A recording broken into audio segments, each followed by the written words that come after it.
Selamat datang, dan selamat beribadah, di JKI The Way, BSD. Mari hadir, ibadah Minggu Raya, sesi 1, online dan on-site service, pukul 11 siang WIB, sesi 2, online service, pukul 19 malam WIB. Mari beribadah bersama kami, baik secara on-site ataupun online. Untuk persembahan dan perpuluhan, dapat disalurkan via barcode QRIS, atau transfer rekening terlampir. Jangan lupa untuk subscribe dan follow sosial media kami. Mari siapkan hati dan pikiran kita, selamat beribadah. Shalom semuanya, kembali dalam program ini kita akan mendengarkan firman Tuhan dan sebelumnya kita ambil waktu sejenak untuk menyembah Tuhan. Haleluya. Mari sama-sama saudara. Ku bersyukur Bapa.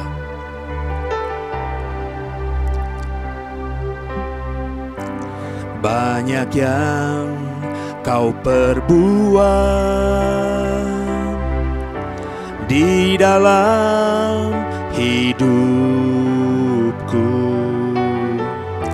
rancangan indahmu terjadi di hidupku. Bapa yang mengerti segala yang ku perlu, kasih-Mu sempurna nyata dalam hidupku. Ku bersyukur Bapa, ku bersyukur Tuhan buat kasih setia-Mu di dalam hidupku.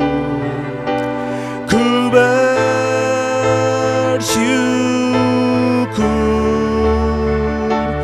Tuhan. Haleluya saudara. Mari sama-sama kita nyanyikan lagu ini dari hati kita.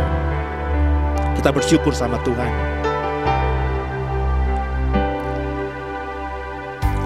Banyak yang kau perbuat di dalam hidupku, rancangan indahmu terjadi di hidupku. Bapa yang mengerti segala yang ku perlu, kasih-Mu sempurna nyata dalam hidupku.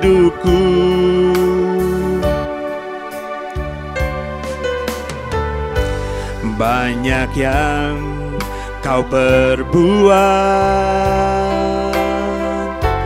di dalam hidupku, rancangan indahmu terjadi di hidupku. Bapa yang mengerti segala yang ku perlu, kasih-Mu sempurna nyata dalam hidupku. Ku bersyukur Bapa, ku bersyukur Tuhan buat kasih setiamu di dalam hidupku. Ku bersyukur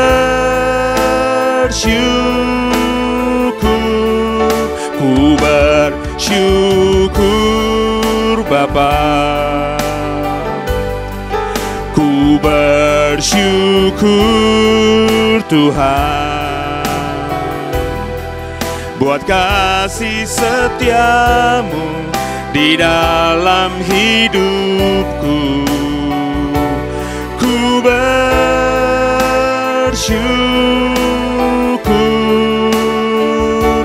Tuhan, ku bersyukur, ku bersyukur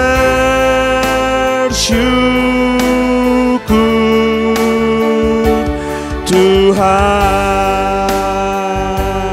Haleluya, kami bersyukur Tuhan buat segala kebaikan-Mu di dalam hidup ini. Rancangan-Mu selalu indah atas setiap kami Tuhan. Haleluya, Bapa yang ajaib, Bapa yang selalu mengerti segala kebutuhan kami. Kau cukupi tepat pada waktunya. Kami bersyukur punya Allah seperti-Mu Tuhan. Haleluya, terpujilah nama-Mu Tuhan. Haleluya, haleluya, terpujilah nama-Mu. Haleluya. Tak ada lembah kelam yang tak ku lewati tanpa hadir-Mu. Haleluya. Hatiku takkan gentar sebab ku tahu tangan-Mu yang menopangku. Tak ada lembah kelam, tak ada lembah kelam yang tak ku lewati tanpa hadir-Mu. Hatiku takkan gentar sebab ku tahu tangan-Mu yang menopangku.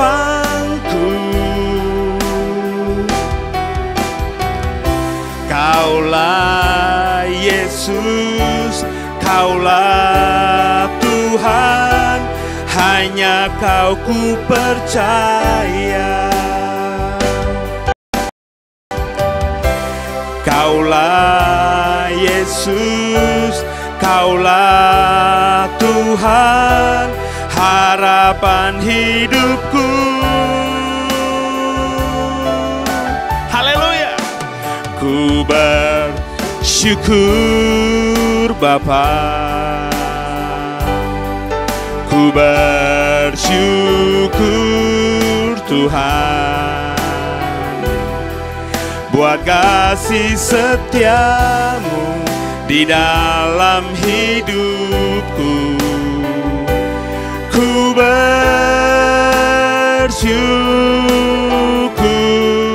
ku bersyukur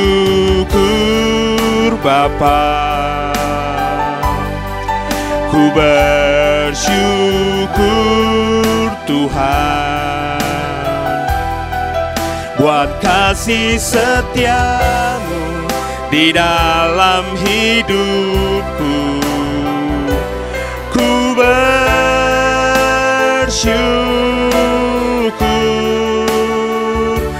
Tuhan buat kasih setiamu Tuhan, buat kasih setiamu di dalam hidupku. Ku bersyukur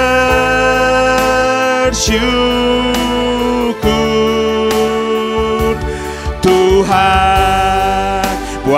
kasih setiamu di dalam hidupku. Ku bersyukur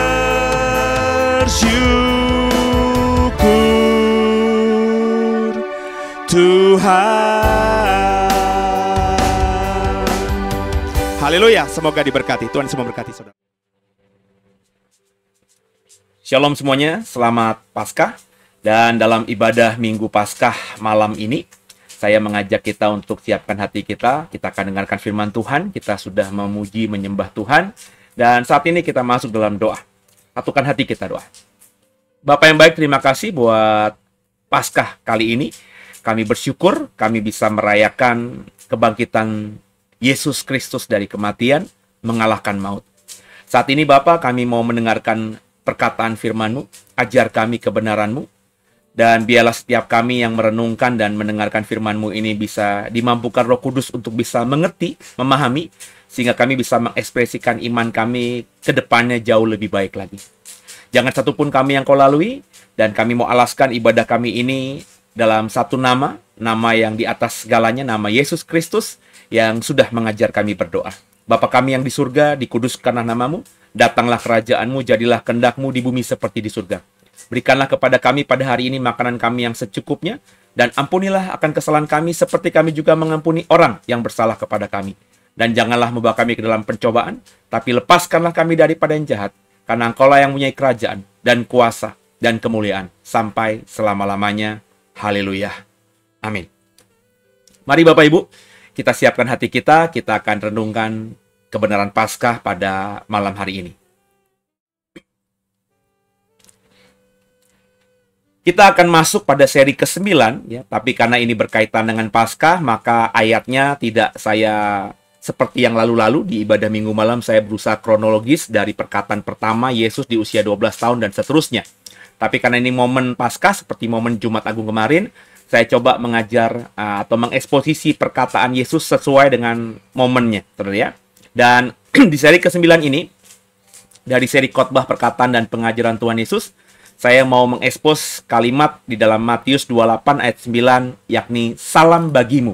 Ya. Dan sama-sama kita coba mendalami konteksnya. Matius 28 ayat 9, kalimat lengkapnya begini. Tiba-tiba Yesus menjumpai mereka dan berkata, "Salam bagimu." Mereka mendekatinya dan memeluk kakinya serta menyembahnya. Bapak Ibu biji mata Tuhan yang dikasihi Tuhan, Matius 28 ayat 9 ini adalah perkataan Yesus yang pertama setelah ia bangkit dari kematian. Tentu maksudnya yang pertama di sini yakni perkataan yang dicatat oleh Injil Matius. Sebab kalau nanti Bapak Ibu ikuti, ada perkataan yang dicatat di Injil lain yang tidak sama dengan yang kita jadikan nats pada ibadah Paskah malam ini. Nah, mana yang lebih dahulu? Ya tentu kita tidak bisa memastikannya. Kita hanya bisa mengira-ngira saja Bapak Ibu.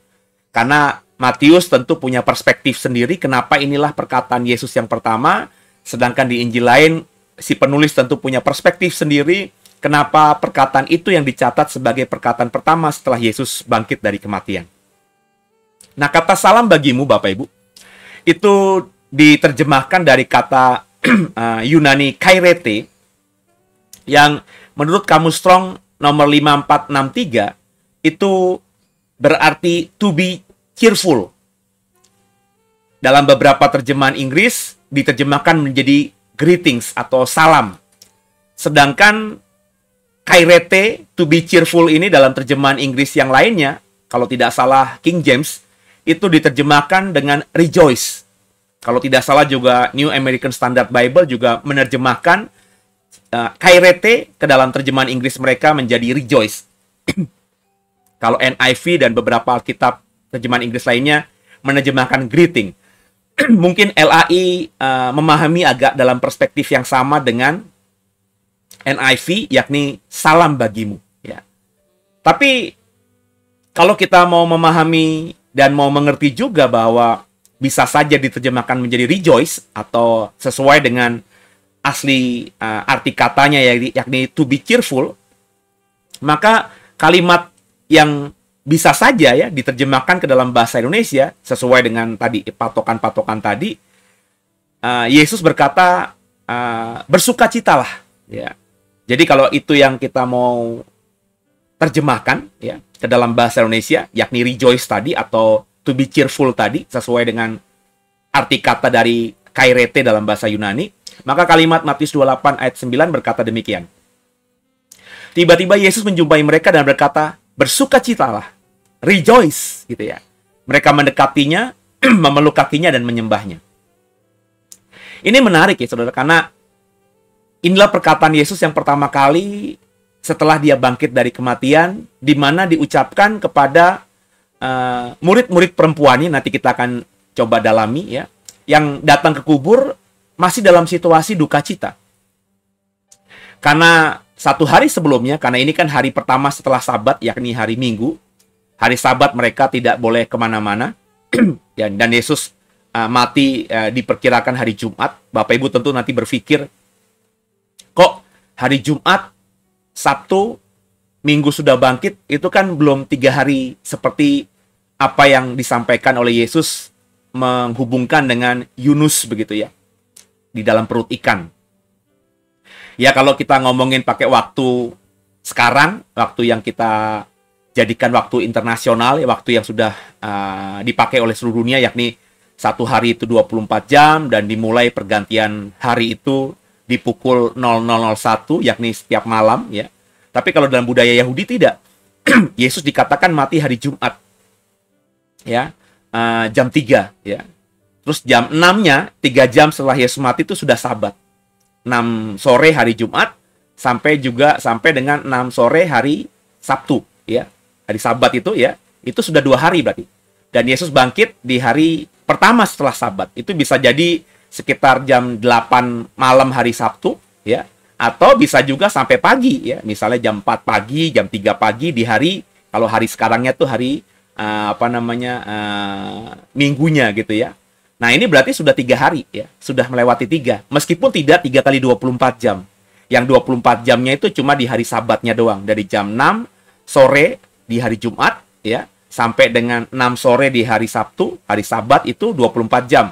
Tapi setelah itu meskipun cuma baru lewat 1 jam, itu sudah hari yang lain, sudah hari yang berikutnya. Sama juga ya, meskipun jam 6 hari Jumat itu jam 6 sore, jam 18.00 itu sudah hari Sabat, tapi jam 15 hari Jumat itu ya masih sudah berganti hari atau sudah melewati hari yang sebelumnya. Jadi Yesus itu ada dalam kematian tidak 3 kali 24 jam. Itu yang tolong dipahami oleh saudara. Karena saya masih melihat ada orang yang ya mencari pembenaran dengan teologi dia yang menghubungkan dengan adat istiadat Yahudi gitu ya. Itu bagi saya terlalu lebay, memaksakan ya. Karena kalau kita sudah belajar ya hari Jumat jam 5, terus 1 jam berikutnya itu udah hari Sabat, sudah pergantian hari. Berarti sudah 2 hari yang lewat gitu ya. Jadi itu yang harus dimasukkan dalam pemahaman kita. Nah, konteks Matius 28 ayat 9 ini tentu tidak bisa lepas dari Matius 28 ayat 8. Mereka segera pergi dari kubur itu dengan takut dan dengan sukacita yang besar, dan berlari cepat-cepat untuk memberitahukannya kepada murid-murid Yesus. Jadi mereka segera pergi setelah melihat, kalau dalam konteksnya tuh melihat dan menyaksikan kubur itu sudah kosong dan mereka sudah menjumpai malaikat Tuhan ya. Coba kita baca lengkapnya ya Bapak Ibu ya. Ini konteks lengkapnya. Saya baca Matius 28, ini bukan ayat 8 tapi ayat-ayat yang pertama sampai ayat yang ke-7 ya Saudara. Ini saya salah dalam menuliskannya. Jadi Matius 28 ayat 1 sampai dengan ayat yang ke-7 ya. Setelah hari Sabat lewat menjelang menyingsingnya fajar pada hari pertama minggu itu, pergilah Maria Magdalena dan Maria yang lain menengok kubur itu. Tiba-tiba terjadilah gempa bumi yang hebat sebab seorang malaikat Tuhan ya. Kenapa saya terjemahkan Tuhan? Karena Bapak Ibu kalau sudah mendengarkan khotbah saya di dalam beberapa ibadah minggu sebelumnya, kata yang diterjemahkan menjadi Tuhan itu adalah kata kurios dalam bahasa Yunani, yang saya lebih suka menerjemahkan kata kurios itu menjadi kata Tuhan. Karena memang itulah arti kata semestinya dari kurios itu, ya. Jadi semua kata Tuhan yang diterjemahkan dari kata Yunani kurios, Itu saya terjemahkan menjadi kata Tuhan, supaya kata kurios dalam perjanjian baru itu semuanya dalam terjemahan bahasa Indonesia sama, diterjemahkan menjadi satu kata, yakni kata Tuhan. Kalau ikutin LAI, kata kurios ada yang diterjemahkan Tuhan, ada yang diterjemahkan tuan. Ya, padahal Tuhan dan tuan itu adalah dua kata yang sangat berbeda jauh, langit dan bumi, dalam konteks bahasa baku dalam bahasa Indonesia.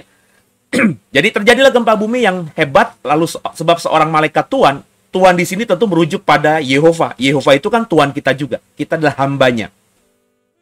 Seorang malaikat Tuhan turun dari langit dan datang ke batu itu dan menggulingkannya lalu duduk di atasnya. Wajahnya bagaikan kilat dan pakaiannya putih bagaikan salju. Penjaga-penjaga itu pun gentar ketakutan dan menjadi seperti orang-orang mati. Akan tetapi, malaikat itu berkata kepada perempuan-perempuan itu, "Janganlah kamu takut, sebab aku tahu kamu mencari Yesus yang disalibkan itu. Ia tidak ada di sini, sebab ia telah bangkit, sama seperti yang telah dikatakannya. Mari, lihatlah tempat ia berbaring. Segeralah pergi dan katakanlah kepada murid-muridnya bahwa ia telah bangkit dari antara orang mati. Ia mendahului kamu ke Galilea, di sana kamu akan melihat dia. Sesungguhnya aku telah mengatakannya kepadamu." Matius 28 ayat 1-7. Sekali lagi ayatnya, kata dalam Matius 28 ayat 8 ini adalah, belum saya rubah ya, saya copy paste dari slide sebelumnya.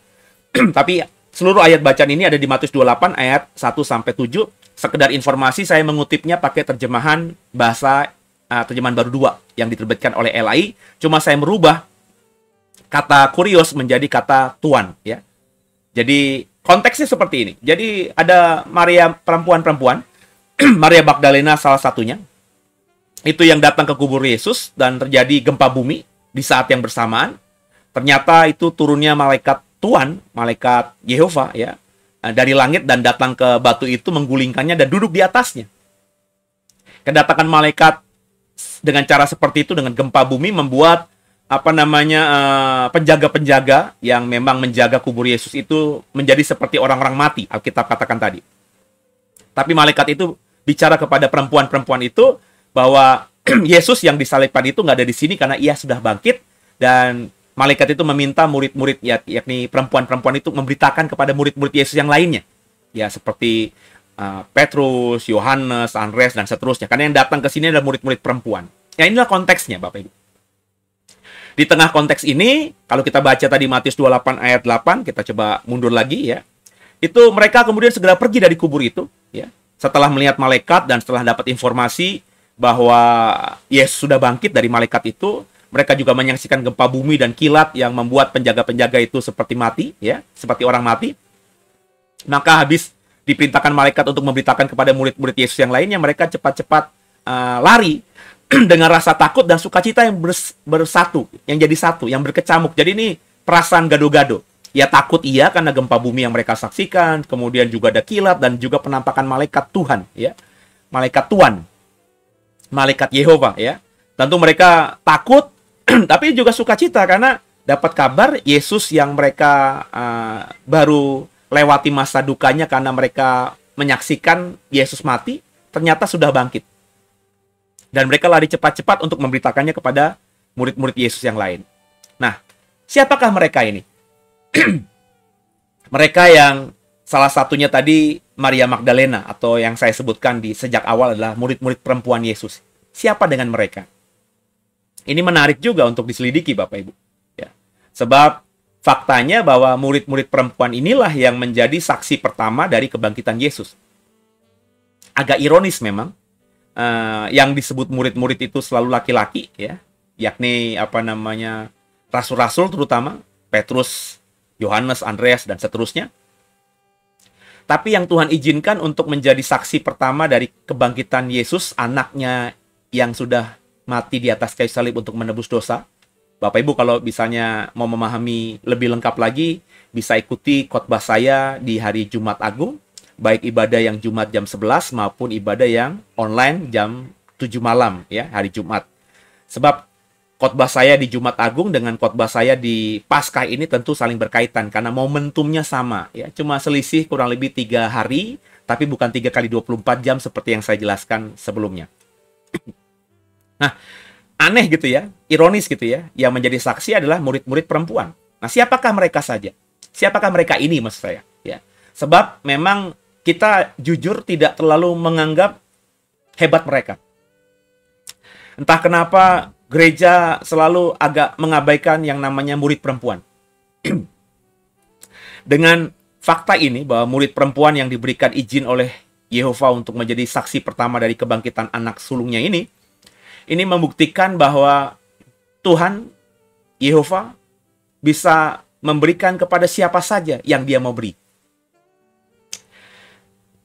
Tidak melulu orang-orang yang memang sudah menjadi inner circle dari sang anak sendiri. Faktanya kan begitu. Yang dianggap inner circle kan 12 rasul.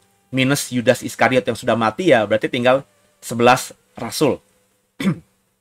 Kan ini belum acara pengkocokan siapa yang menjadi pengganti Yudas Iskariot kan. Ini kan baru peristiwa mati. Yesus belum naik ke surga dan murid-murid masih belum tahu ya secara pasti keadaan Yesus bagaimana. Karena kan murid laki-laki di sini tidak ada sama sekali.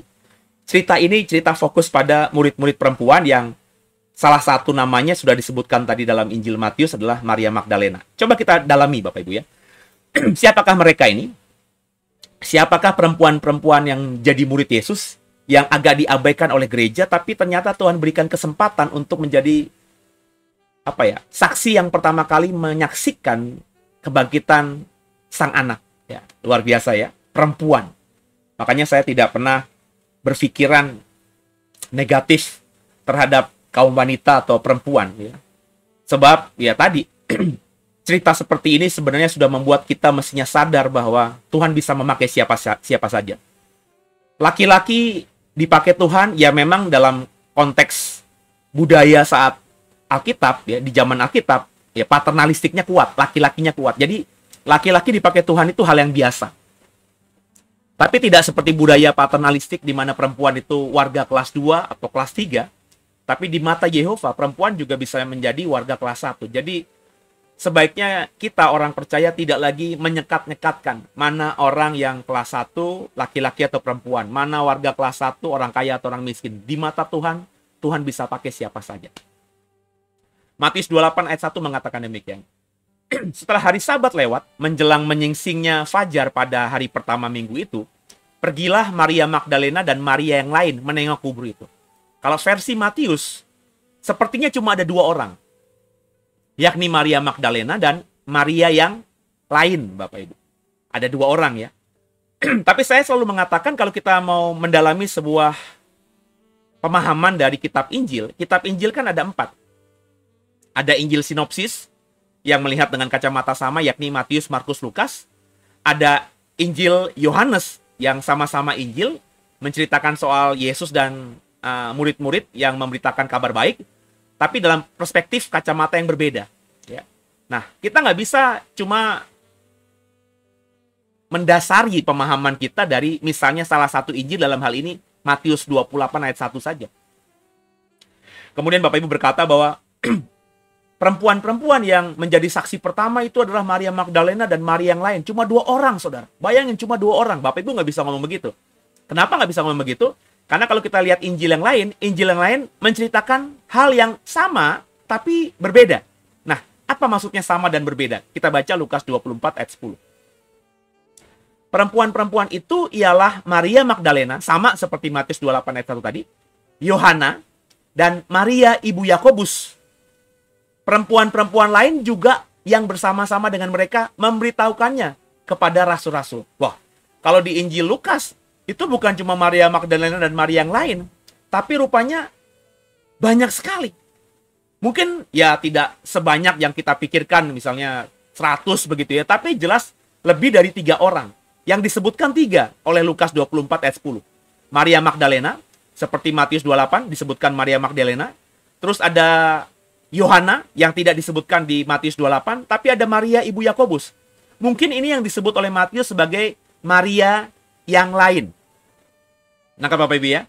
Jadi ada 2 konfirmasi nama Maria yang ada di Matius 28 dan juga Lukas 24. Tapi nama Yohana tidak ada di Matius.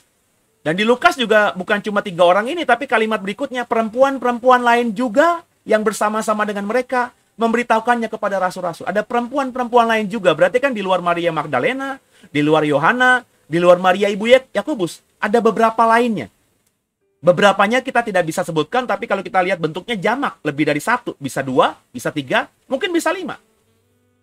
Dan ini semua adalah murid-murid Yesus.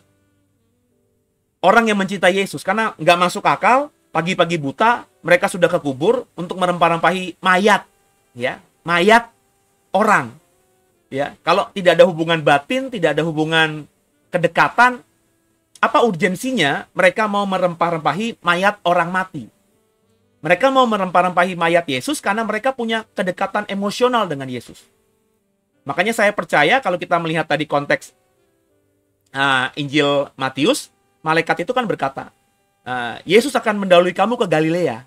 Berarti perempuan-perempuan ini memang mengikuti Yesus kemana-mana gitu. Cuma tidak pernah disebutkan secara jelas oleh Alkitab kita karena tadi, budaya Alkitab itu budaya paternalistik. Sehingga perempuan itu kalau disebutkan, kalau tidak ada hubungan dengan kasus-kasus tertentu, ya tidak disebutkan.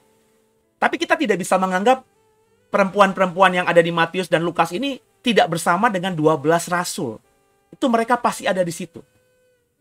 Bapak Ibu harus ingat, Yesus itu adalah kelompok, dengan kelompoknya, dengan murid-muridnya itu nomaden selama 3,5 tahun. Ya, mereka makan apa? Mereka minum apa? Ya, kalau mereka bermalam beristirahat di satu tempat, siapa yang melayani mereka? Ya, saya yakin, saya percaya ada kelompok perempuan-perempuan yang memang juga mendedikasikan hidup mereka untuk bersama-sama Yesus. Bisa saja Bapak Ibu. Kita tahu misalnya Petrus itu punya mertua, berarti kan punya istri. Ya, selama ini kita menafsirkan istrinya Petrus ditinggal gitu. Ya. Tapi dengan apa yang kita bisa dapatkan dari informasi di Matius dan Lukas tadi, bisa saja Petrus atau murid-murid Yesus lainnya yang sudah menikah, istri mereka pun juga ikut dalam rombongan itu. Ya, terbuka, meskipun kita tidak bisa dengan lantang mengatakan seperti itu, tapi dengan cerita yang kita dapatkan di Lukas 24, di mana banyak perempuan yang ke kubur Yesus bersama dengan Maria Magdalena, Yohana, dan Maria ibu Yakobus, ini kan mengindikasikan bahwa ada banyak perempuan. Nah, siapa mereka? Mungkin saja itu istri dari para murid yang memang selama 3,5 tahun bersama dengan suaminya sudah melayani Yesus, dan yang disebutkan ya cuma nama suaminya saja. Dan karena mereka 3,5 tahun bersama-sama Yesus, meskipun tidak pernah disebutkan secara vulgar siapa nama mereka kecuali Maria Magdalena mungkin yang kita sering dengar, tapi mereka punya keintiman, kedekatan, rasa sayang kepada Yesus sebagai guru mereka. Karena biar bagaimanapun 3,5 tahun kalau benar yang saya tafsirkan itu adalah seperti tadi, mereka kan hidup berarti kan bergantung sama Yesus. Sebab kan mereka bisa makan, bisa minum karena mengikuti Yesus. Yesus bisa dapat uang dari mana? Ya tentu ada beberapa orang yang mengalami Yesus, yang diberikan mujizat oleh Yesus, yang dilayani Yesus, yang rumahnya didatangi, dikunjungi, pasti kan memberikan sesuatu persembahan kepada Yesus. Dan itu adalah budaya yang normal dalam budaya Timur Tengah terutama, di mana kalau ada guru, ada rabi, ada orang yang dihormati sebagai guru, untuk ketika datang berkunjung atau mendoakan atau apapun, itu diberkati oleh si yang tuan rumah. Ya. Jadi misalnya contoh nih, ketika Yesus ada di Yeriko, kan dia bermalam di rumahnya Zakeus, pemungut cukai itu. Bapak Ibu pernah membayangkan nggak, habis dari rumah Zakeus itu, Zakeus mempersembahkan sesuatu kepada Yesus? Kita nggak mikir ke sana, kenapa? Karena ayatnya nggak ada. Tapi kalau kita lihat konteks budaya, ya budaya ketimuran, Zakeus yang merasa orang berdosa, mau melihat Yesus, ternyata Yesus mau bermalam di sana, di rumahnya. Bahkan Zakeus sudah komitmen kalau ada orang yang dicurangi akan dikembalikan uangnya, bahkan beberapa kali lipat. Ini kan Zakeus mengalami perubahan paradigma soal uang itu. Yang tadinya dia mendapatkan uang dengan segala cara, sekarang ingin bertobat dan mengembalikan orang-orang yang sudah diculasinya. Nah, itu karena siapa? Karena Yesus. Karena Yesus bermalam di rumahnya, karena Yesus mengkhotbahkan kabar baik kepada Zakeus sehingga Zakeus bertobat. Nah, kira-kira ketika Zakeus melepas Yesus dari rumahnya, Yesus dibekali nggak? Diberikan persembahan nggak? Ya bahasa sekarang tuh persembahan kasih nggak? Pasti. Seorang guru itu nggak mungkin hidup menderita gitu Bapak Ibu.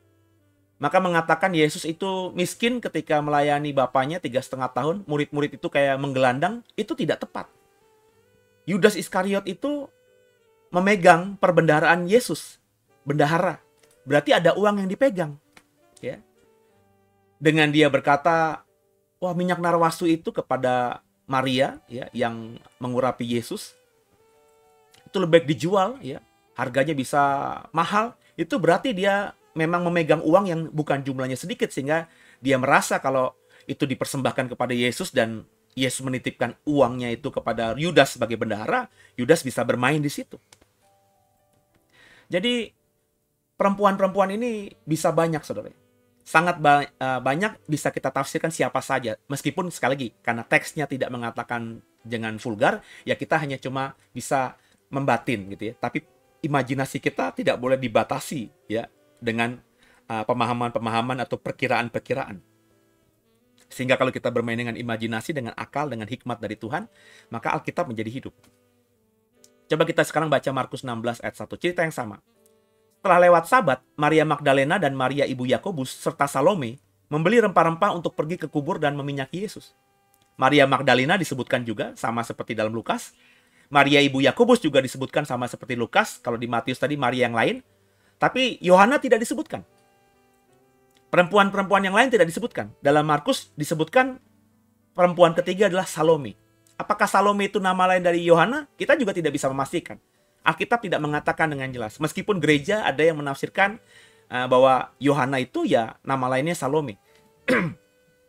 Tapi mengingat Lukas mengatakan ada perempuan-perempuan lain yang bersama-sama dengan mereka, bisa saja Salome ini adalah salah satu dari perempuan-perempuan lain yang dicatat di Injil Lukas.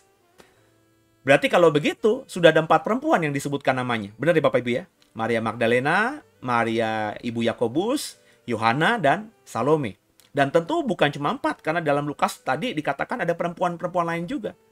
Ada perempuan ke-5, ke-6, ke-7, yang kita tidak tahu nominalnya berapa jumlahnya. Tapi yang jelas pastinya lebih dari 4. Ya. Inilah perempuan-perempuan yang mencintai Yesus. Perempuan-perempuan yang sangat memahami kebudayaan Yahudi, yang pasti ini bukan orang Yunani. Karena mereka sadar bahwa orang yang mereka hormati yang barusan mati kemarin, itu belum dirempah-rempahi.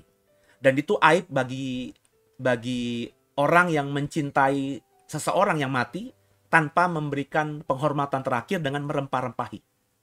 Maka merekalah yang datang pagi-pagi. Saya nggak tahu apakah Petrus, Yohanes, dan yang lainnya memikirkan hal ini.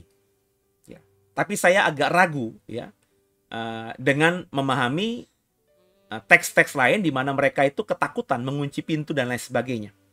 Jadi memang nyali dari perempuan-perempuan murid-murid Yesus ini, paling nggak Maria Magdalena, Maria ibu Yakobus, Salome, Yohana, dan beberapa perempuan lain ini lebih tajam, lebih bertaji daripada murid-murid laki-laki Yesus. Mereka berani itu, ya. Bahkan kalau kita baca konteks ceritanya, mereka sambil jalan menuju kubur Yesus, mereka berkata, nanti siapa yang menggulingkan batu itu buat kita ya?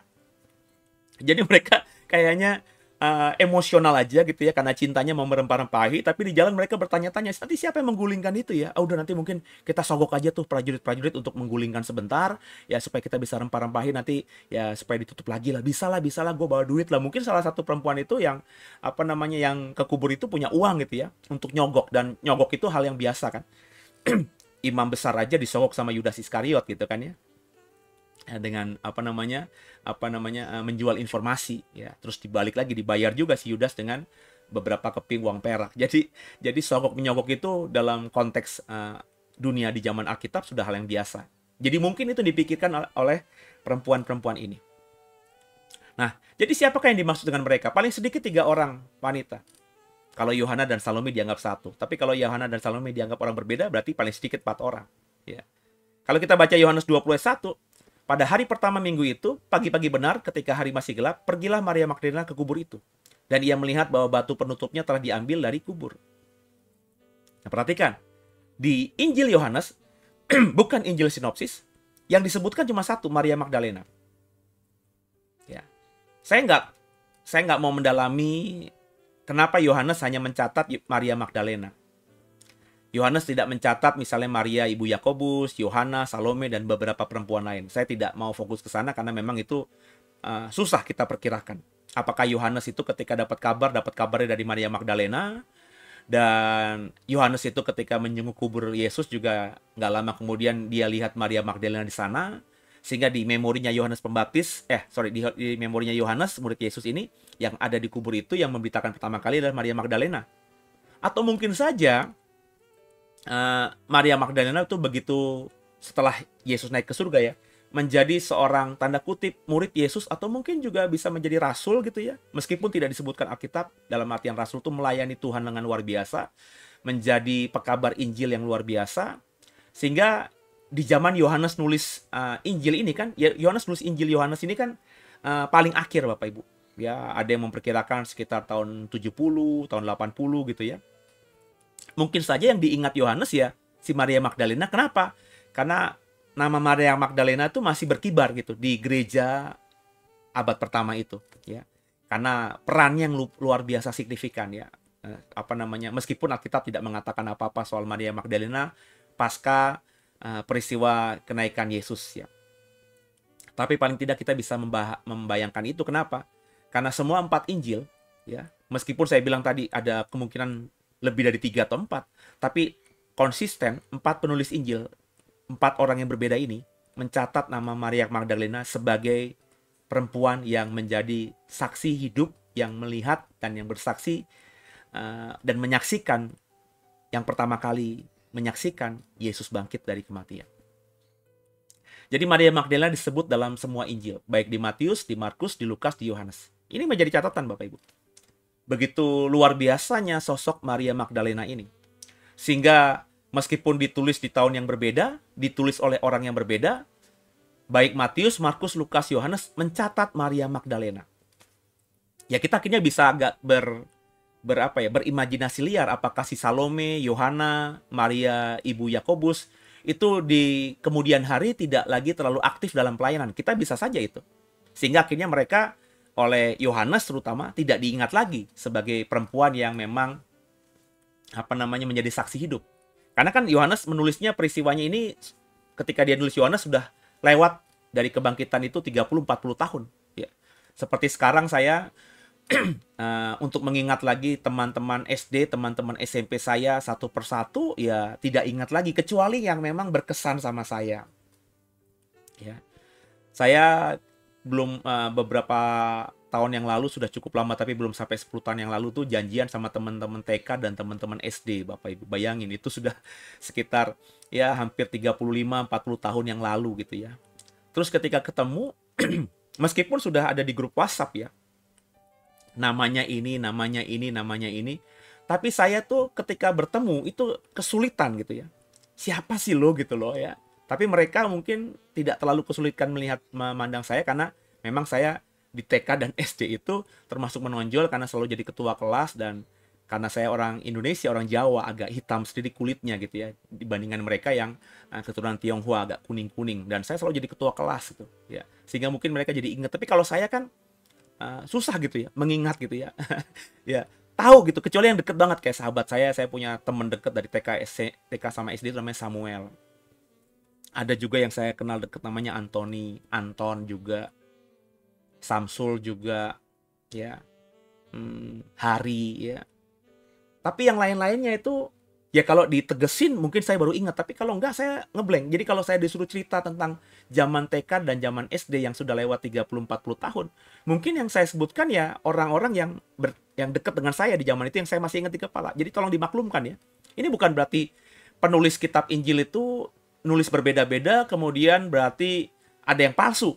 Bukan seperti itu, tapi kan daya ingat manusia itu kan terbatas. Meskipun mereka ketika nulis itu diilhami oleh Roh Kudus, tapi kan manusia ya manusia biasa gitu ya, yang punya kealpaan gitu saudara ya.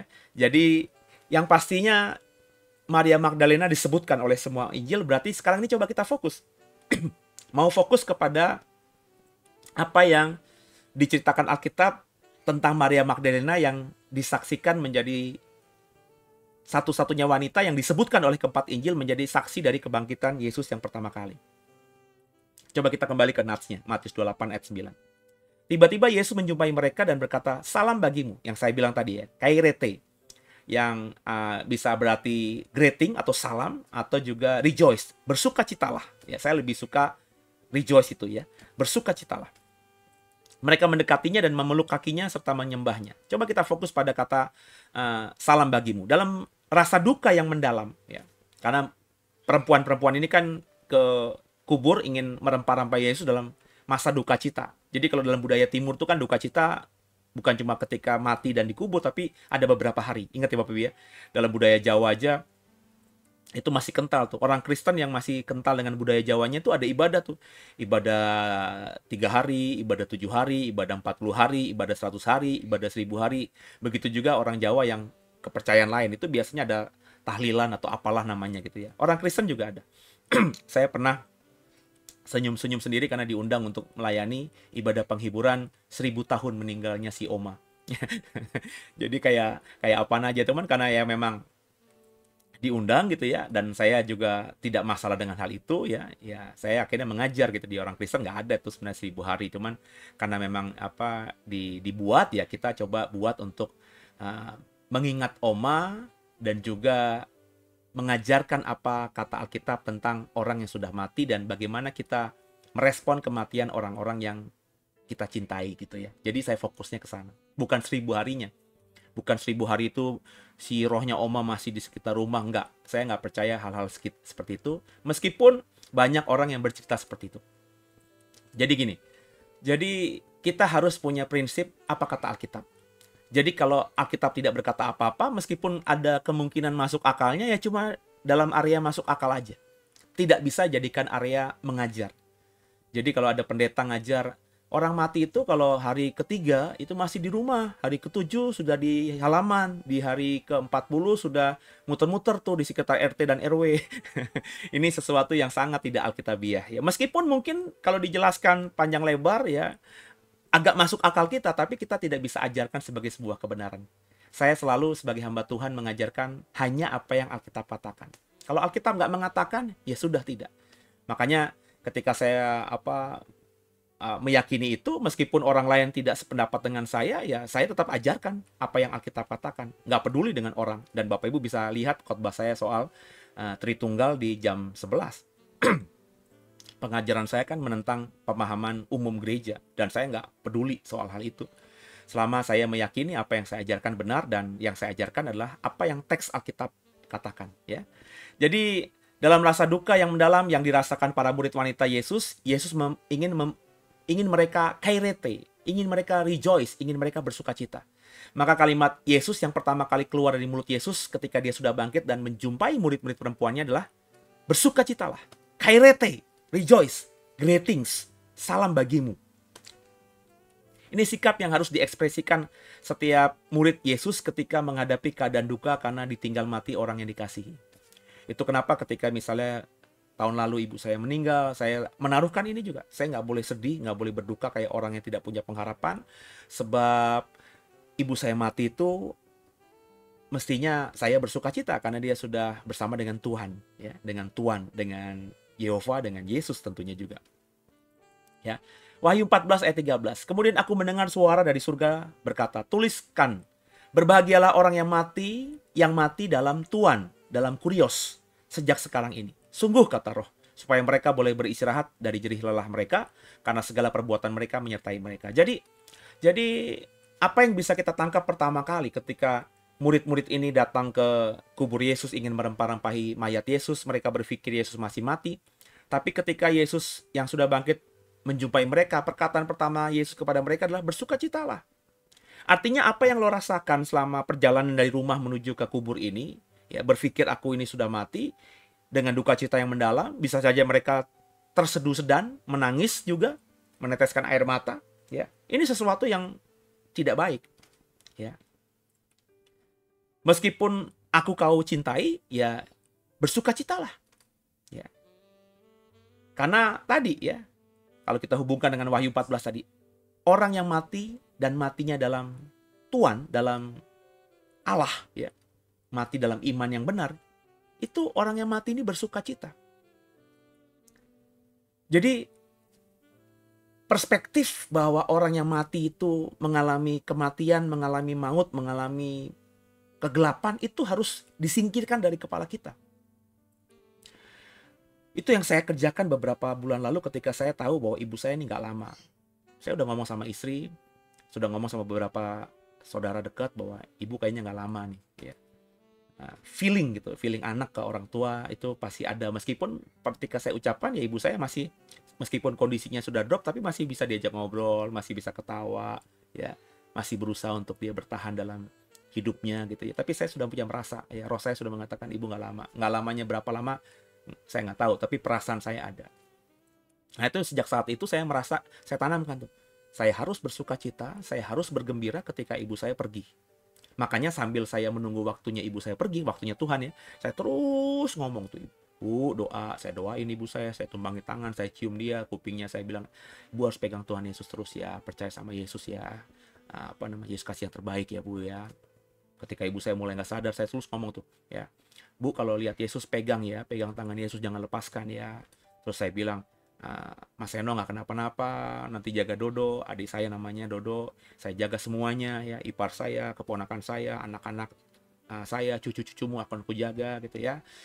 Pokoknya don't worry about semuanya gitu ya, semuanya baik-baik aja ya. Jangan mikirin juga nanti aku berantem sama adikku gara-gara warisan, nggak ada tuh, nggak ada cerita begituan ya. Pokoknya kalau memang Tuhan udah panggil, pergi. Makanya ketika ibu saya meninggal ya, otomatis saya sedih gitu ya, dalam artian ya tiba-tiba ngelihat dia kaku gitu kan ya, udah nggak bergerak lagi. Ya ada perasaan sedih, tapi saya langsung switch on gitu, berusaha untuk switch on dan bilang bersuka cita, ya bersuka cita karena yang mati dalam Tuhan itu berbahagia, makarios, ya diberkatilah orang yang mati dalam Tuhan. Nah inilah yang harus ditekankan ya. Makanya Yesus berkata bersukacitalah, ya kairete, rejoice kepada perempuan-perempuan yang mungkin mukanya lagi ketekuk ya, kelipet sambil netesin air mata karena mereka mungkin tidak akan tahan nanti ketika melihat mayat Yesus dan mereka harus merempahi mayat Yesus. Kemudian kalau kita baca dalam angle yang lain di Matius 28 ayat 9, tiba-tiba Yesus menjumpai mereka dan berkata, "Salam bagimu." Mereka mendekatinya dan memeluk kakinya serta menyembahnya.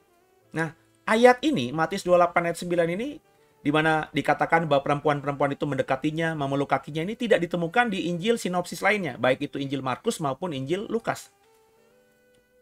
Di Injil Yohanes tidak persis sama, tapi ada kemiripan. Coba kita baca Yohanes 20 ayat 17.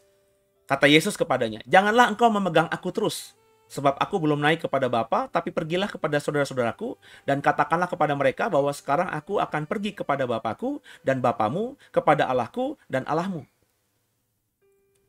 Ini adalah perkataan Yesus kepada Maria Magdalena kalau kita baca Yohanes 20 ayat 17. Coba kita lihat ayat sebelumnya, Yohanes 20 ayat 16.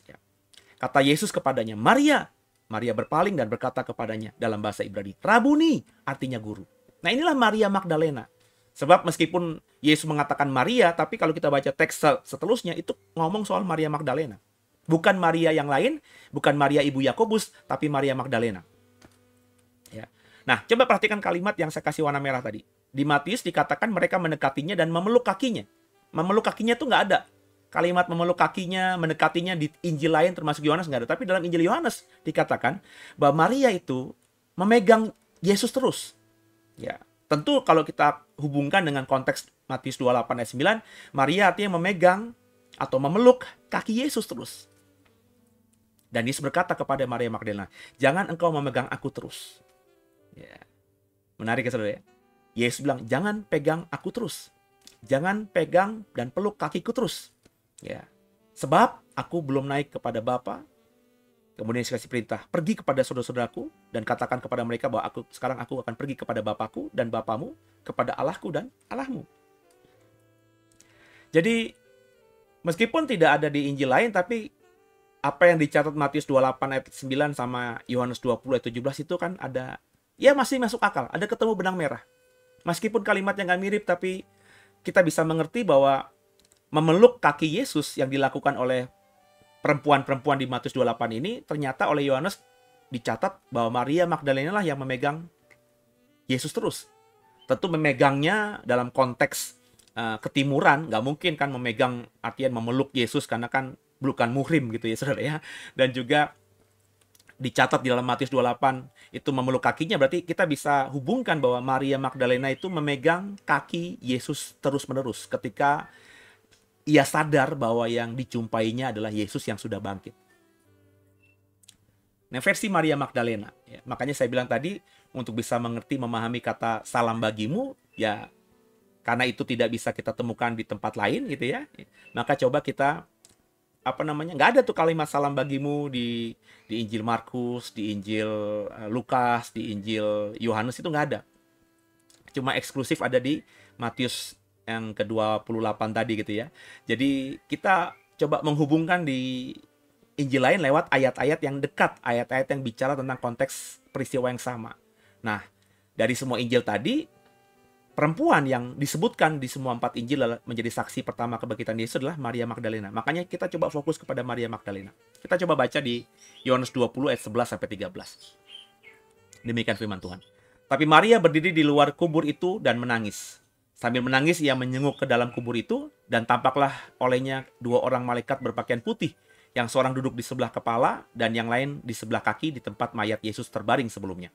Kata malaikat-malaikat itu kepadanya, "Ibu, mengapa engkau menangis?" Jawab Maria, tentu di sini adalah Maria Magdalena ya. Jawab Maria kepada mereka, "Tuhanku," versi terjemahan Elaia, "Tuhanku telah diambil orang dan aku tidak tahu di mana ia diletakkan." Saya sih sekarang ini tertawa gitu ya, geli gitu ya, ketika membaca teks, maafkan saya, LAI ini. Saya nggak tahu Bapak Ibu bagaimana ya. Kalimatnya tuh, Tuhanku telah diambil orang. Masa Tuhan bisa diambil orang gitu, saudara? Nangkep saudara ya? Ya, Tuhan diambil orang. Ya, ini kan sesuatu yang bagi saya nggak pas sekali. Gitu. Masa Tuhan bisa diambil? Ya, apalagi kalau itu bicara mengenai Tuhan, masa Tuhan bisa mati? Masa Tuhan itu bisa jadi mayat? Gitu. Ya. Terus Tuhan kok bisa diambil orang, mayatnya bisa diambil orang gitu. Itu kan sesuatu yang nggak masuk dalam nalar berpikir siapapun. Makanya ketika kita menginjil bahwa yang mati itu adalah Allah yang menjadi manusia, Yesus itu Allah yang menjadi manusia dan Yesus itu mati, ini nggak bisa diterima oleh akal sehat manapun. Ya. Karena dalam pengajaran dimanapun, ya, termasuk juga di Perjanjian Lama, Allah itu nggak bisa dilihat. Lah kalau Allah nggak bisa dilihat, ya bagaimana dia bisa jadi manusia yang terlihat? Kan dia maha, Pak. Justru itu karena dia maha, sebagai Allah yang maha, dia tidak mungkin Allah yang maha itu menjadi tidak maha lagi. Maha itu kodrat, melekat. Ya. Melekat pada diri Allah dan tidak bisa tidak gitu ya. Sebab kalau Allah itu tidak maha lagi, ya dia bukan Allah. Jadi terjemahan Tuhanku ini bagi saya kurang tepat. Makanya saya tadi ya, kalau Bapak Ibu mau belajar bersama saya, silakan ikuti khotbah seri saya soal Yesus dalam konteks Tritunggal. Mungkin kau akan pertama dengar seri pertama, kedua, mungkin pikir, saya ini sesat, atau maksud saya sesat, ngajarin yang nggak benar. Tapi Bapak Ibu tolong berdoa bersama Roh Kudus deh. Terus belajar, coba ikuti runtut gitu ya, seri pertama sampai saya sudah sampai seri ke-31. Maka Bapak Ibu akan dibukakan nanti. Saya percaya kalau kau ikuti terus khotbah seri saya, Bapak Ibu akan dibukakan ya, dan memahami tentang apa yang saya maksudkan bahwa Yesus bukan Allah. Yesus tidak sama dengan Yahweh. Ya, Yahweh itu Allahnya Yesus. Kalau Bapak Ibu tadi perhatikan ayatnya coba nih. Yohanes 20 ayat 17. Ya, saya baca ya. Jawab Yesus kepadanya, "Janganlah engkau memegang aku terus, sebab aku belum naik kepada Bapa. Tapi pergilah kepada saudara-saudaraku dan katakanlah kepada mereka bahwa sekarang aku akan pergi kepada Bapakku dan Bapamu, kepada Allahku dan Allahmu." Ini Yesus yang berkata. Yesus yang dipahami oleh orang Kristen kebanyakan sebagai Allah. Dan kalau Yesus itu Allah, terus dia berkata, Allahku. Berarti kan dia Allah yang punya Allah. Masa Allah punya Allah? Ini pertanyaan-pertanyaan yang mestinya lewat logika sederhana tidak masuk ke kepala logika sehat. Allah ya Allah, masa Allah punya Allah? Ya, kalau Bapak Ibu memahami nggak masalah Allah punya Allah, maka Bapak Ibu akhirnya menganut politeisme, bukan monoteisme. Ya, Allah itu banyak. Nah, kalau Bapak Ibu memang memahami bahwa Allah itu banyak, ya masuklah pemahaman bahwa Yesus itu Allah dan juga Yahweh juga Allah. Makanya ketika Yesus manggil Yahweh dengan Allahku, ya berarti Yahweh itu Allah yang superior, Allah mayor gitu ya. Yesus Allah minor gitu ya. Seperti Zeus dan Hera dengan Apolos gitu ya. Zeus itu adalah dewa di atas dewa dan yang di bawahnya itu dewa-dewa kecil. Silahkan kalau punya pemahaman begitu. Tapi kalau saya mah tidak. Yesus saja mengatakan bahwa Yahweh lah Allah kita. Yahweh itu Esa. Allah itu Esa. Cuma satu. One, alone. Dalam terjemahan Inggris. Nggak ada yang lain. Ya, jadi makanya ini kurang tepat. Lebih kurang tepat lagi kalau Bapak Ibu baca ayat 14 ayat 15-nya. Yuk, kita baca ya ayat berikutnya ya. Sesudah berkata demikian, ia menoleh ke belakang dan melihat Yesus berdiri di situ. Tapi ia tidak tahu bahwa itu adalah Yesus. Kata Yesus kepadanya, "Ibu, mengapa engkau menangis? Siapa yang kau cari?" Maria menyangka orang itu penjaga taman, lalu berkata kepadanya, "Tuan, jikalau Tuan mengambil dia, katakanlah kepadaku di mana Tuan meletakkan dia, supaya aku dapat mengambilnya." Diterjemahkan Tuan, tapi sebenarnya juga ini berasal dari kata kurios. Ya, lucu ya, dalam satu pasal, ya, dalam satu perikop, ada kurios yang diterjemahkan Tuhan, ada kurios yang diterjemahkan Tuan. Kan dalam konteks Yohanes 20 ayat 14-15 itu kan Maria Magdalena belum sadar bahwa Yesus itu adalah bahwa yang mengajak bicara dengan bertanya, "Siapa yang kau cari, Ibu?" Itu adalah Yesus. Dia pikir itu penjaga taman. Maka dia manggilnya kurie yang dikembangkan dari kata dasar kurios. Dan LAI menerjemahkan Tuan. Tapi di ayat sebelumnya, ya, Maria ketika ditanya malaikat, jawabnya, "Kurion telah diambil orang, kurios telah diambil orang, Tuhanku telah diambil orang." Tuhan kok bisa diambil, dan Tuhan kok bisa mati. Makanya saya sudah khotbahkan, kalau Bapak Ibu mau dengerin, sekali lagi dengerin khotbah saya minggu lalu, ya, minggu yang sebelumnya, sebelum Paskah, yang saya mengatakan bahwa Yesus yang kulayani adalah Tuanku. Ya. Makanya kata kurios itu semuanya saya terjemahkan Tuan. Ya. Makanya kalau Bapak Ibu memahami, ya, kalimatnya menjadi begini nih, ya. Jadi yang tepat tuh begini. Tapi Maria berdiri di luar kubur itu dan menangis. Sambil menangis ia menyenguk ke dalam kubur itu dan tampaklah olehnya 2 orang malaikat berpakaian putih, yang seorang duduk di sebelah kepala dan yang lain di sebelah kaki, di sebelah mayat Yesus terbaring sebelumnya. Kata malaikat-malaikat itu kepadanya, "Ibu, mengapa engkau menangis?" Jawab Maria kepada mereka, "Tuanku telah diambil orang, dan aku tidak tahu di mana ia diletakkan." Sesudah berkata demikian, dia menoleh ke belakang dan melihat Yesus berdiri di situ, tapi ia tidak tahu bahwa itu adalah Yesus. Kata Yesus kepadanya, "Ibu, mengapa engkau menangis? Siapa yang kau cari?" Maria menyangka orang itu adalah penjaga taman. Lalu berkata kepadanya, "Tuan, jikalau Tuan mengambil dia, katakanlah kepadaku, di mana Tuan meletakkan dia, supaya aku dapat mengambilnya." Nah, kalau Bapak Ibu menerjemahkan kurios, di dalam teks Yohanes 20 ini semuanya menjadi Tuan, kan jadi masuk akal. Ya, Tuan, ya karena Yesus kan adalah tuannya Maria. Kan seperti saya bilang tadi, selama 3,5 tahun kalau Maria Magdalena ini ngikut Yesus, Yesuslah yang menghidupi dia. Yesuslah yang memberi dia makan, memberikan dia tempat tinggal, membuat dia tercukupi semuanya. Makanya kalau Maria Magdalena manggil Yesus Tuan, kurios, kan masuk akal. Maka ketika ditanya malaikat-malaikat, "Siapa yang kau cari?" "Tuanku diambil orang." Masuk akal. Karena Yesus bagi Maria adalah Tuan. Ketika akhirnya Maria berpikir bahwa yang ngajak ngobrol dia adalah penjaga taman, dia juga manggilnya Tuan sebagai sikap penghormatan.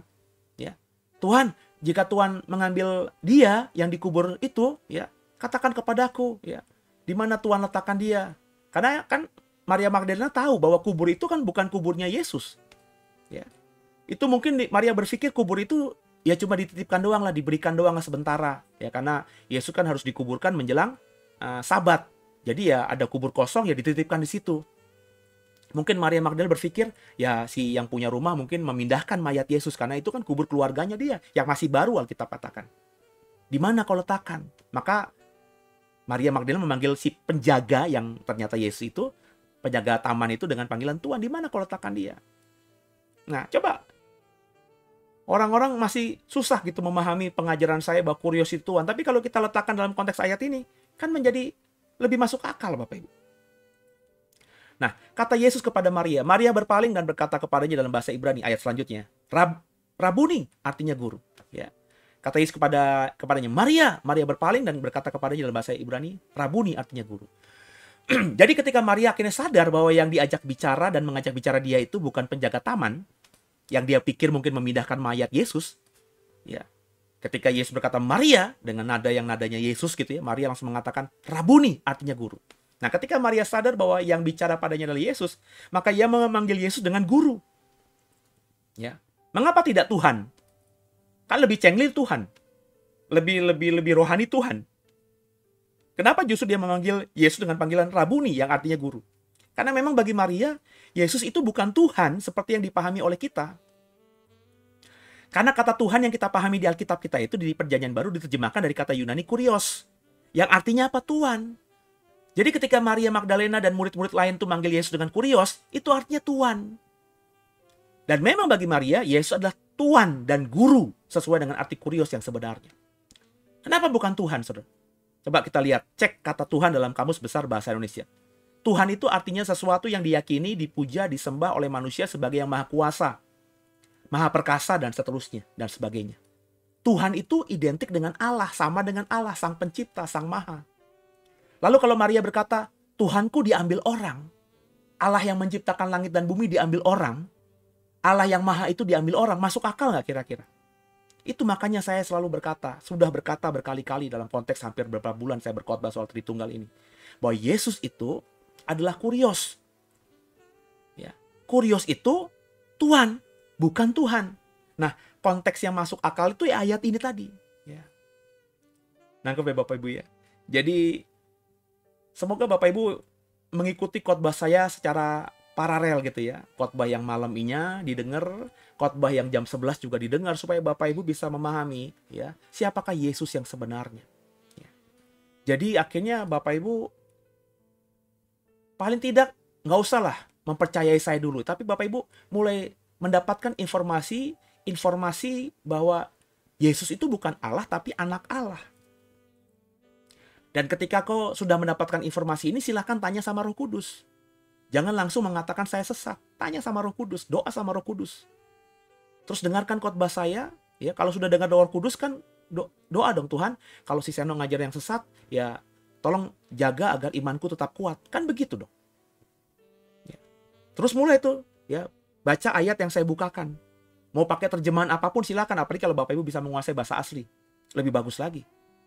Saya sebenarnya tergoda untuk berkhotbah dengan mengutip ayat-ayat pakai teks aslinya. Saya tergoda supaya Bapak Ibu lebih paham gitu.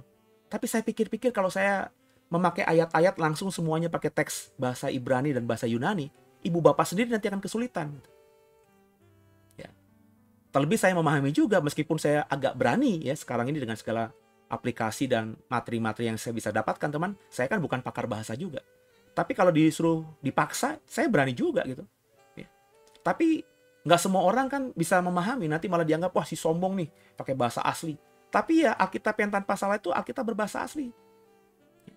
Makanya kalau Bapak Ibu nggak bisa menguasai Alkitab, membaca bahasa Alkitab, bahasa Ibrani dan bahasa Yunani, coba cek beberapa terjemahan Inggris kalau boleh.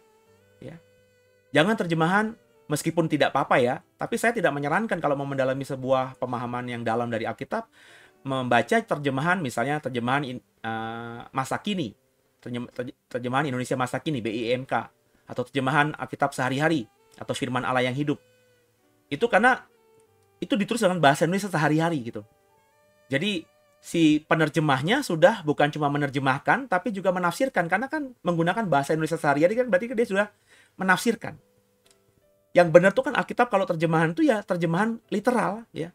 Kalau kalimatnya kurios, diterjemahkannya apa dalam bahasa Indonesia? Jangan ditafsirkan gitu. Nangkep ya Bapak Ibu ya? Nah ini yang harus dipahami oleh setiap kita. Kata Yesus kepadanya, janganlah engkau memegang aku terus, sebab aku belum naik kepada Bapa. Tapi pergilah kepada saudara-saudaraku yang lain, katakanlah kepada mereka bahwa sekarang aku akan pergi kepada Bapakku dan Bapamu dan kepada Allahku dan Allahmu. Yesus berkata kepada Maria, jangan engkau memegang aku terus, memegang kakiku terus. Dihubungkan dengan Matius tadi ya. Sebab aku belum naik kepada Bapa. Sekarang aku akan pergi kepada Bapakku dan Bapamu, Allahku dan Allahmu. Ya. Coba perhatikan. Tiba-tiba Yesus menjumpai mereka dan berkata, salam bagimu. Mereka mendekatinya dan memeluk kakinya serta menyembah dia. Ya. Kata menyembahnya nggak ada. Tapi bisa saja kita anggap, asumsikan itu menyembah juga. Yang ada hubungannya dengan Yohanes itu, dia memeluk kakinya.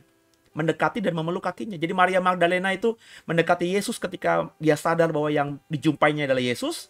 Kemudian dia memeluk kaki Yesus, tidak ada henti-hentinya. Beberapa perempuan mungkin sujud menyembah karena ya tadi kan takut kan, kaget juga kan. Yesus itu mati kok sudah bangkit ya. Ekspresi menyembahnya ini nggak bisa kita katakan seperti sama menyembah dalam kesadaran iman. Ya, sebab ini kan terjadi di luar goa kuburan Yesus itu. Dan mereka perasaannya lagi kalut, lagi kacau. Ya. Orang yang mereka tahu mati, kok tiba-tiba bangkit. Mereka menyembah itu dalam konteks ketakutan kontekstual. Bukan dalam konteks iman. Ya. Harus diperhatikan. Jadi gak bisa kita tafsirkan ini mereka sudah menyembah dalam konteks bahwa Yesus adalah Allah. Terlebih kalau Bapak Ibu memahami, orang Yahudi itu tidak sama sekali diajarkan bahwa Allah itu bisa dilihat. Maka konteks menyembahnya ini kalaupun ini ya penghormatan. Sekaligus kalau menurut saya sih rasa kacau balau yang berkecamuk di hati perempuan-perempuan ini. Sehingga kok bisa Yesus yang mereka tahu matinya mengenaskan, tiba-tiba bangkit. Dalam situasi kacau balau itu mereka menyembah. Karena itulah yang paling rasional yang bisa mereka lakukan. Sikap yang paling rasional yang bisa mereka tunjukkan di hadapan Yesus. Mosok bengong gitu ya. Mosok malah selfie-selfie, kan enggak. Mereka ketakutan luar biasa. Nah, Yesus tidak mau Maria memegangnya terus dalam konteks Yohanes. Memeluk kakinya terus dan menyembahnya terus. Kenapa? Kalau kita baca Yohanes 20 tadi alasannya, Yesus berkata, aku belum naik, aku belum pergi kepada Allah, kepada Bapa tentunya, kepada Yehova maksudnya. Karena Yehova lah Allah kita. Ketika Yesus berkata, Bapa kami yang di surga, Bapakku, itu berarti Yesus sedang berdoa kepada siapa? Kepada Allahnya, kepada Yehova. Apa maksud Yesus dengan naik atau pergi kepada Bapa? Kalau kita baca Ibrani 9 ayat 7, konteks jauh ya. Tapi ke dalam kemah yang kedua hanya imam besar saja yang masuk sekali setahun dan harus dengan darah yang ia persembahkan karena dirinya sendiri. Dan karena pelanggaran-pelanggaran yang dibuat oleh umatnya dengan tidak sadar. Jadi dalam konteks Ibrani, hanya imam besar yang bisa menghadap Allah, menghadap Yehova. Nah, Yesus ini baru saja mempersembahkan darahnya. Kalau Bapak Ibu sudah ikuti khotbah saya dalam jam 11, beberapa seri yang sebelumnya, saya mengatakan Yesus yang kulayani adalah imam besarku. Yesus itu imam besar. Dia baru saja mempersembahkan korban. Kalau imam besar mempersembahkan korban binatang, Yesus mengorbankan dirinya sendiri sebagai korban penebus dosa manusia. Nah, seperti imam besar, kalau habis mengorbankan kambing domba, dia harus membawa darah yang sudah disucikan itu. Ya. Untuk apa? Untuk dia masuk menghadap Allah. Maka seperti imam besar sehabis mempersembahkan korban, Yesus harus menghadap Yehova. Dan saat itu dia baru bangkit. Maria memegang kakinya terus. Maka Yesus berkata, jangan pegang aku. Nangkap paham ya? Sebab aku harus pergi. Aku harus naik kepada Bapakku. Bapamu, kepada Allahku, kepada Allahmu. Yesus Kristus telah datang sebagai imam besar untuk hal-hal yang baik yang akan datang dan seterusnya. Ibrani 9 ayat 11-12. Ini yang saya katakan tadi. Ibrani menekankan bahwa Yesus adalah imam besar. Imam besar itu kalau habis mengorbankan korban penebus salah bagi dirinya dan Israel, dia harus menghadap kepada Yahweh, kepada Yehova, di ruang Maha Kudus. Setahun sekali. Dia harus kudus dulu, makanya dia harus mempersembahkan korban binatang yang benar-benar kudus. Kalau enggak, dia bisa mati. Makanya untuk tahu apakah imam besar yang masuk ke ruang Maha Kudus itu mati atau hidup, itu diikatkan seperti lonceng, tali lonceng. Ya. Sehingga kalau dia bergerak pasti bunyi klining-klining, maka imam-imam yang ada di ruang kudus masih mendengar, oh imam besar masih ada. Tapi kalau udah nggak ada bunyinya sama sekali, ya, kok nggak ada bunyinya? Udah beberapa saat. Jangan-jangan mati. Kalau mati maka ditariklah itu. Sebab mereka nggak boleh masuk ke ruang Maha Kudus. Kalau mereka masuk ke ruang Maha Kudus, mereka mati. Yang boleh masuk ke ruang Maha Kudusnya imam besar. Dan Yesus adalah imam besar, kata Ibrani 9 ini. Dan dia baru saja mempersembahkan korban dirinya sendiri untuk menghapuskan salah semua manusia. Dulu, sekarang, dan selamanya. Sekali untuk selamanya. Dan dia belum menghadap kepada Yehova di ruang Maha Kudus. Belum naik kepada Bapa. Belum pergi kepada Bapa. Dan Maria terus pegang kakinya. Jangan pegang kakiku terus. Nangkap saudara ya? Sebagai imam besar, Yesus harus lakukan itu. Apa? Harus pergi menghadap kepada Yehova. Harus naik menghadap kepada Yehova. Makanya dia bilang kepada Maria, jangan pegang kakiku. Itulah alasan Yesus tidak mau Maria Magdalena dan murid-murid perempuan lainnya untuk menahannya. Yesus baru saja dibangkitkan dari maut. Maka yang harus dilakukannya sesegera mungkin adalah masuk ke hadirat Bapa atau kepada Yehova. Ini menjadi jawaban juga mengapa Yesus berkata salam bagimu, kairete, greetings, rejoice kepada murid-muridnya. Karena kubur yang kosong bukan karena mayat Yesus dicuri. Tapi membuktikan bahwa karya keselamatan yang dikerjakan Yesus sesuai yang dikehendaki Yahweh itu berhasil. Bahwa Yesus mati di atas kayu salib, ya. Yesus mati di atas kayu salib menebus dosa manusia. Yesus mati di atas kayu salib untuk menanggung kutuk dosa yakni maut. Dan di atas kayu salib dia teriak Eloi, Eloi lama sabachthani, dia terpisah dengan Bapanya. Dan setelah dia dikuburkan, terpisah dengan Bapa, dia bangkit. Kalau Bapak Ibu sudah dengar khotbah saya yang jam 11 tadi, Yesus dibangkitkan kembali oleh Yehova. Dan ketika dia sudah dibangkitkan sebagai imam besar, dia harus menghadap dulu. Lapor dulu. Bapa, apa yang kau perintahkan untukku sebagai imam besar, mengorbankan darahku untuk menebus semua dosa manusia, manusia yang dulu, yang sekarang, dan yang akan datang, sudah kulakukan. Nah, dia belum menghadapi Yehova, dia belum sampai kepada Bapa. Makanya Maria yang memegangnya, itu dia bilang, jangan pegang kakiku, jangan tahan aku. Itu menandakan bahwa keselamatan yang dikerjakan Yesus sesuai kehendak Bapa itu berhasil. Makanya ketika Maria Magdalena dan murid-murid perempuan pertama kali menjumpai Yesus ketika Yesus bangkit, kalimat pertama yang keluar dari mulut Yesus adalah kairete, bersukacitalah, rejoice, sebab aku sudah berhasil mengerjakan kehendak Bapakku. Aku sudah menebus dosa manusia, dan aku segera menghadap kepada Bapa sebagai seorang imam besar untuk melaporkan bahwa apa yang sudah kukerjakan semuanya berhasil. Nah, inilah makna dari Paskah Kristen. Kebangkitan Yesus itu adalah maknanya Yesus berhasil sudah menyelesaikan apa yang dikehendaki Bapa. Bukan cuma mati menebus dosa. Bukan cuma menanggung kutuk dosa yakni maut, keterpisahan dengan Allah. Tapi juga semua karya keselamatan yang direncanakan oleh Yehova, oleh Bapa, sudah berhasil dikerjakannya dengan sempurna. Nah, respon kita seharusnya dalam Paskah 2024 ini bersukacita. Karena maut sudah dikalahkan, karena Yahweh dan Tuhan Yesus kita sangat mengasihi kita. Karya keselamatan yang direncanakan Yehova untuk manusia sudah dikerjakan dengan excellent oleh Sang Anak. Maka kita harus kairete, rejoice, bersukacita. Haleluya. Semoga saudara diberkati lewat ibadah Paskah malam hari ini. Dan kalau diberkati, bisa dibagikan kepada yang lain supaya yang lain juga bisa memaknai Paskah dengan benar. Mari Bapak Ibu, sebelum kita akhiri, kita tundukkan kepala, kita berdoa. Bapak yang baik, terima kasih buat segalanya. Kami sudah diberkati lewat pemahaman Paskah kami. Oh, Yesus mati buat kami, bukan cuma menebus dosa. Bukan cuma sekedar mematahkan kuasa maut atau mengalami maut sebagai kutuk dosa. Tapi Yesus bangkit yang kami rayakan hari ini membuktikan bahwa apa yang direncanakan oleh Yehova, karya keselamatan yang Dia rencanakan buat kami, sudah diaplikasikan dengan baik oleh Sang Juru Selamat kami yang hidup, Yesus Kristus, dengan mati di atas kayu salib. Dan kemudian di hari ketiga dibangkitkan Yehova untuk membuktikan bahwa sengat maut sudah dikalahkan. Makasih, kami mau mengimani ini sepanjang hidup kami, sehingga kami benar-benar menjadi orang-orang percaya yang bisa menghidupi kebenaran dengan sungguh. Sebentar kami ingin memberikan persembahan kami, sucikan tangan kami, rupiah kami, sehingga persembahan yang kami sebentar berikan kepadamu lewat pelayanan JKIDW bisa jadi berkat. Kami percaya Tuhan, ketika kami bersyukur, memberikan persembahan dengan sukacita, dari hati kami yang paling dalam, maka persembahan itu seperti lemak yang ditaruh di atas mezbahmu, ketika terbakar oleh api mezbah, menjadi harum, menjadi wangi-wangian seperti dupa yang naik ke surga dan menyenangkan Tuhan. Kami doa persembahan rupiah kami, berapapun yang kami persembahkan, Tuhan tolong sucikan, Tuhan kuduskan, dan dengan kekudusan persembahan kami percaya persembahan kami ini bisa menyenangkan Tuhan. Kami siap memberi yang terbaik kepada Tuhan. Haleluya. Amin. Bapak Ibu, sebentar ada nomor rekening gereja. Bapak bisa salurkan persembahanmu lewat gereja JKIDW dengan nomor rekening dan QRIS.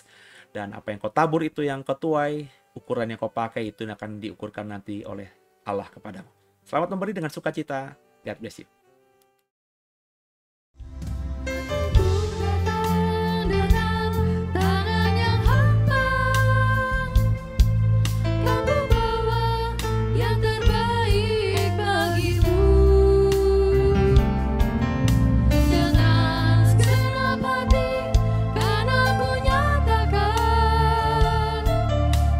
Syukurku buat kebaikanmu.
Terima kasih buat persembahan saudara.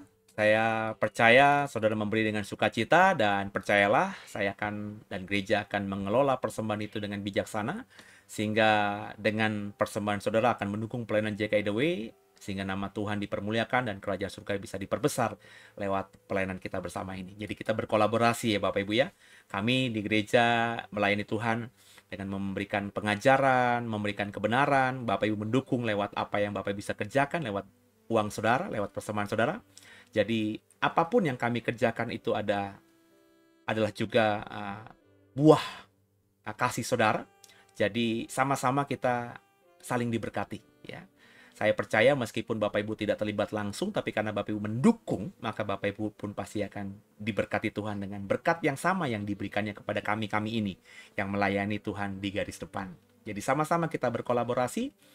Inilah yang disebut dengan persekutuan itu. Ya, kita akan akhiri ibadah kita. Ibadah ini dalam konteks seri pengajaran dan perkataan pengajaran Tuhan Yesus itu masih panjang. Saya memperkirakan masih setahun 2 tahun lagi Bapak Ibu karena semua perkataan dan pengajaran Yesus saya mau komitmen untuk dalami dan sharingkan kepada Bapak Ibu.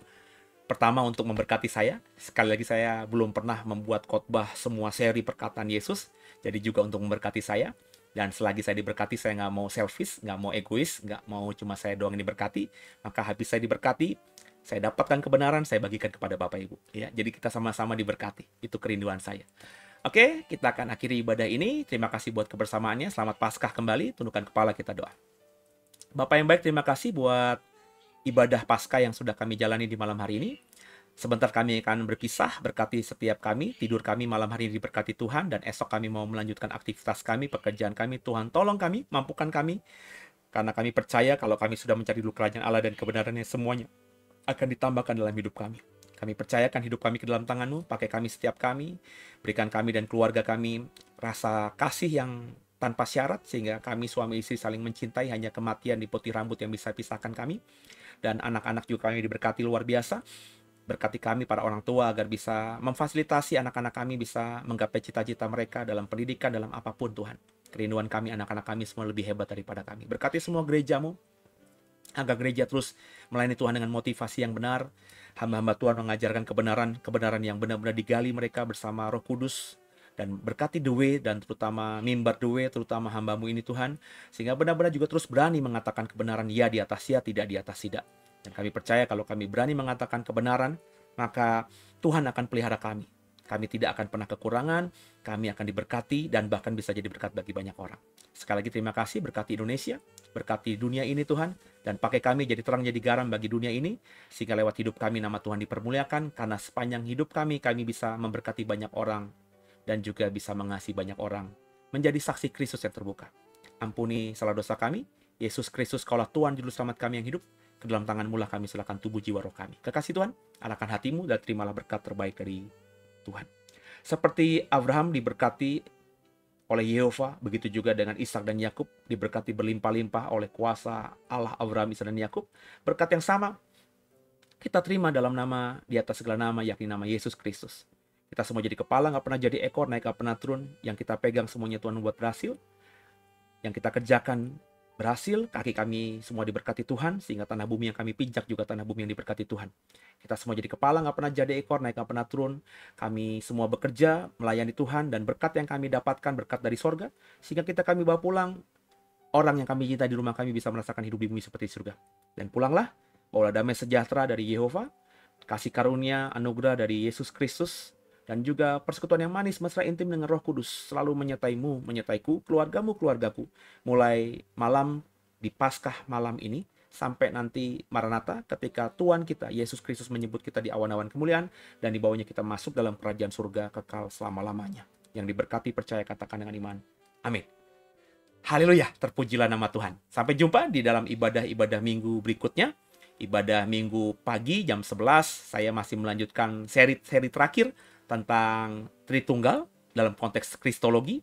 Setelah itu saya akan melanjutkan dengan Tritunggal dalam konteks Allah atau teologia proper ya. Dan jam 7 malam seperti sekarang setiap hari Minggu saya komitmen untuk mengajarkan setiap perkataan dan juga pengajaran yang keluar langsung dari mulut Yesus. Kenapa? Karena kita adalah murid Kristus, kita adalah orang Kristen. Seharusnya kita lebih mementingkan dan menghidupi ajaran dan perkataan Yesus dibandingkan ajaran dan perkataan bahkan gereja atau pendeta atau hamba Tuhan manapun. Semoga paham maksudnya. Sampai jumpa, terus semangat dalam Yesus. God bless you.